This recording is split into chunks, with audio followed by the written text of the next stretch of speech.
सूरदास जी को दर्शन हो रही है। कौन सी लीला? बहुत सुंदर लीला है, सुनाऊं?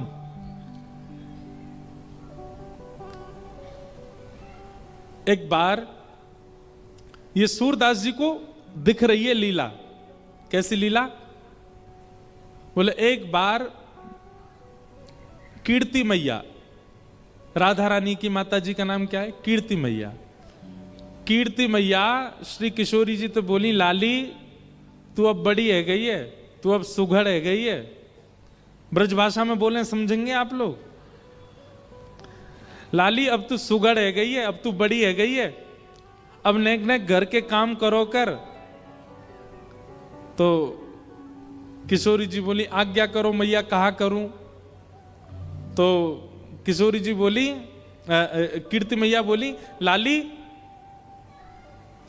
गौशाला में जाके गैया को दूध काढ़नो सीख, दूध काढ़े कर गैया को। तो किशोरी जी बोली ठीक है। वैसे तो बड़ी सुकोमला हैं किशोरी जी, सब उनका बहुत सम्मान करते हैं, बहुत प्रेम करते हैं किशोरी जी से। पर आज आज आज पता नहीं क्यों कीर्ति मैया के मन में आ गई कि जाओ किशोरी जी, जाके गौशाला में गैया को दूध निकालो। अब महाराज सब सखियां तैयारी कर रही हैं, बंधन बार बांधे गए, सुंदर पुष्पों से सजाया गया गौशाला को, सोने की बाल्टी मंगाई गई, किशोरी जी दूध निकालेंगी।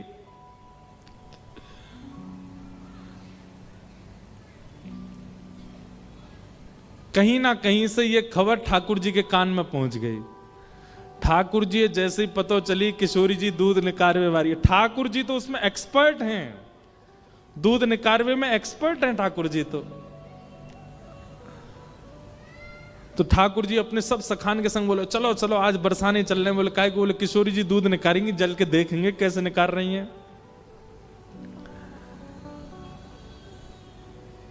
ठाकुर जी के काल में दूध निकालना, दही जमाना, मक्खन निकालना, ये बहुत बड़े बड़े काम होते थे। अगर ये कोई करना जानता है तो उसकी बड़ी प्रशंसा होती थी पूरे नगर में, गांव में। ओ भैया यहाँ पे दूध काढ़वा आवे। जैसे आजकल के बच्चों को विवाह होता है तो पूछते हैं ना, आपका बेटा क्या करता है? बोले इंजीनियर है, बेंगलोर में जॉब करता है। तो सब लोग, ओ भाई बेटी ब्याहने लायक लड़का है। ऐसे ही ठाकुर जी के काल में पूछते थे, आपका लड़का क्या करता? बोले गैया चराने जाता, भांडीर बन। बोलो ओहो वाह वाह वाह, फिर तो छोरी ब्यावे लायक है। कितनी गैया चरावे? तो कितनी गैया चरा लेता है अकेला लाला, उस पे बेटी ब्याहते थे। हमारे ठाकुर जी 9 लाख गैया चराते। कितने? 9 लाख। ठाकुर जी से बड़ा एक्सपर्ट नहीं दूध निकारवे में, दही जमावे में, गैया को दूध, गैया को हांकवे में। तो किशोरी जी वैसे ही घबरा रही हैं, पहली बार दूध निकाल रही हैं, और जैसे ही थन पकड़े किशोरी जी के कोमल कोमल हस्त कमलों का स्पर्श पाते ही गैया मचल गई। और गैया जैसी मचली सो किशोरी जी घबरा गई। सब सखीन ने गैया को संभालो, किशोरी जी आप दूध निकारो। अब ये सूरदास जी का दर्शन है, जिनके पास नेत्र नहीं है। गुरु कृपा से उनको कलयुग में बैठे बैठे द्वापर युग का दर्शन होता था। जैसे ही किशोरी जी ने नेक थन पकड़े और धीमे धीमे दूध निकालन लगी, इतने में ही श्याम सुंदर आ गए। अब श्याम सुंदर के आते ही तो किशोरी जी और घबरा गई, अब कैसे निकारूं? अब हाथ तो गैया के थनन को पकड़ रहे हैं, पर नेत्र श्याम सुंदर को देख रहे हैं। ठाकुर जी दूर खड़े खड़े अपने नैन मटका रहे हैं। किशोरी जी और घबरा गई।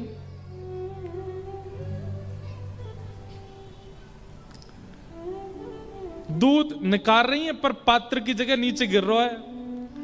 इतने में ही सब सखी बोली, अरे श्यामाजू आप ते ना है पाएगो, रहन दो, छोड़ दो।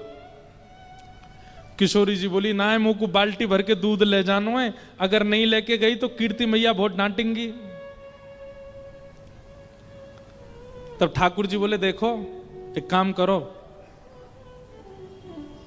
आप पीछे खड़ी है जाओ, हम बैठ के दूध निकाल देंगे और दूध निकाल के तुम्हारी पूरी बाल्टी भर के दे देंगे, जाके कीर्ति मैया दे दियो। अब कीर्ति मैया कहा पता कौन ने निकालो, मैंने कि तुमने? तो किशोरी जी तो पीछे आके खड़ी हो गई, अब ठाकुर जी बैठे हैं किशोरी जी की गैया को दोहवे के काजे। कौन दुहावे गैया तुम पे, कौन दुहावे गैया तुम पे,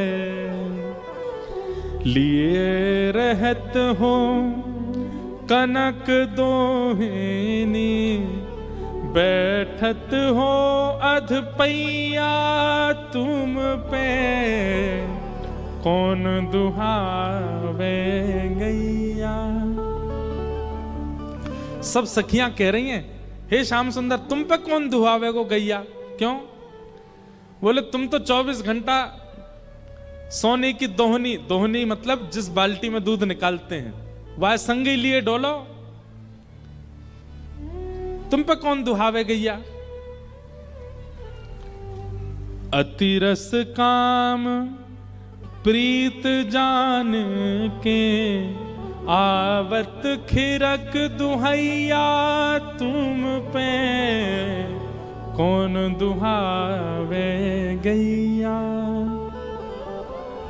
जैसे कोई काम आपसे नहीं बना और कोई और व्यक्ति आए, हट जा चल मैं करके दिखाता हूं, तो बाकी के लोग कहते हैं हाँ बड़े आए ये करेंगे। अब ऐसे सब ठाकुर जी को ताने मार रही हैं गोपियां, हम बे ये निकारेंगे दूध गैया को। तब सब सखी करिए देखो तो सही, इत चितवत उत धार चलावत, यही सिखायो मैया। देखो तो सही, थन पकड़ रखे और देख इतकू रहे हैं किशोरी जी के माऊ, कैसे निकालेंगे ये दूध।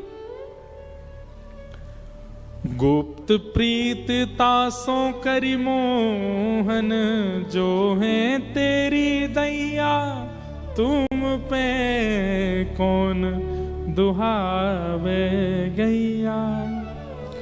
सूरदास प्रभु झगड़ों सीख्यो, सूरदास प्रभु झगड़ों सीख्यो, जो घर खसम घुसैया तुम पे, कौन दुहावे गैया। अब इस पद का अर्थ थोड़ा सा बता दूं। ठाकुर जी गैया दोहवे गए, तो जैसे ठाकुर जी दोहवे जा रहे हैं तो सब सके हाँ जी ये निकारेंगे, इन पे सीधो चलो ना जाए, ये दूध निकारवे आए हैं। देखो तो सही, हमारे माऊ देख रहे हैं और थन पकड़ रहे हैं गैया के। अरे भैया थन की ओर देखो, यहां क्या देख रहे हो। ठाकुर जी बार बार दूध निकारवे के काजे आगे बढ़े, सखीन के ताने पड़े, तो ठाकुर जी ऐसे गुस्सा कर रहे हैं जैसे घर में आयो भयो कोई मेहमान गुस्सा है जा। मेहमान यहां पर वैसे शब्द तो है, घर में आए हुए नए नए जमाई राजा जैसे गुस्सा हो जाते हैं, ऐसे ठाकुर जी गुस्सा कर रहे हैं सखीन पे। लेकिन सूरदास जी कहते हैं सब सखीन के मुख बंद कर दिए ठाकुर जी ने। कैसे? जैसे ही थन को स्पर्श कियो, ठाकुर जी के स्पर्श करते ही थन पकड़ के चलाने नहीं पड़े, स्पर्श है तो अपने आप थनन से दूध निकलने लगो और दोहनी अपने आप भरन लगी, और सब सकीन के मुख बंद है गए। दोहनी भर करके और ठाकुर जी ने बाल्टी उठा करके किशोरी जी को दी, ले जाओ दिखा दो अपनी कीर्ति मैया को, निकाल दियो हमने दूध और अपना नाम लगा दियो तुमने निकारो है। सब सखीन के मुख बंद है गए। मधुमंगल श्रीदामा सब ठाकुर जी की जय जयकार करने लगे, वारे लाला हमारे लाला की जय हो, दूध दोहा गोपाल की जय हो। दूसरे ने तो हाथ लगाना पड़े, हमारो लाला तो गैया छी दे तो वाके थननते अपने आप दूध निकल जाए। ठाकुर जी की विजय हो गई। अब यह लीला कहीं लिखी नहीं है, सूरदास जी को दिखती है, सूरदास जी को अनुभव होती है। और कोई सूरदास जी से कहता कैसे दिख जाती है आपको ये लीला, तब सूरदास कहते हैं केवल एक उपाय, क्या? गुरु के वचन अटल कर मानो। मैंने गुरु आज्ञा के प्रति, गुरु सेवा के प्रति कभी संशय नहीं किया अपने मन में। पूर्ण विश्वास, पूर्ण भरोसा। भरोसो दृढ़ इन चरणन केरो। इसलिए भैया हम गुरु नहीं है आपके, पर जितनी देर कथा सुना रहे हैं उतनी देर आपको गुरु भाव रखना पड़ेगा। यहां से उतरते ही भले ही बालक मानो, पर यहां जितनी देर बैठे हैं उतनी देर गुरु रूप रखना पड़ेगा, भाव रखना पड़ेगा। वो भी इसलिए कि वाणी से आपके चित्त में परिवर्तन हो सके। बिना गुरु भाव के, बिना गुरु निष्ठा के परिवर्तन असंभव है।